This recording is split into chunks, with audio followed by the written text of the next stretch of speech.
Hello guys, welcome back to the channel. Hope you are doing well and fine, and in today's video I'll be showing you how to add Scotiabank credit card to Apple Wallet. So without wasting any time, let's just jump right in the video and make sure to watch this video till the end and follow the steps as well. Now the first thing that you need to do is open up your wallet app, and once you're inside here you'll be seeing an option that says add credit or debit card to wallet. Right now you can simply tap on add or simply tap on the plus button on the top right corner of the screen, and once you tap on that you'll be seeing these kind of options.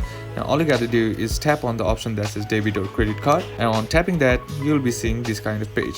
Now simply tap on continue to proceed, and once you're here, if you have your credit card with you, then you can simply just take a photo or scan your debit card to add it to your wallet, or either you can enter the card details manually. So just simply tap on that, and once you tap on that you'll be provided with this page. Simply enter in your card name and then card number, and once you're done with that, simply tap on the next on the top right corner of the screen, and once you do that you'll be sent to this page. Now simply enter your expiry date of the debit card and then type in the 3-digit security code that is presented in the back of your credit card. And once you're done with that, tap on next on the top right corner of the screen once again, and once you are done with all that you'll be seeing this terms and conditions page. Now all you got to do is tap on the agree on the bottom right corner of the screen, and once you do that your credit card will be added, or your Scotiabank credit card will be added to your Apple Wallet. And that's basically how you can do it. And that's it for today's video guys. Hope this video was useful to you. Leave a like if it did, comment down below what the next video should be on, consider subbing to the channel. Thank you for watching. Bye bye.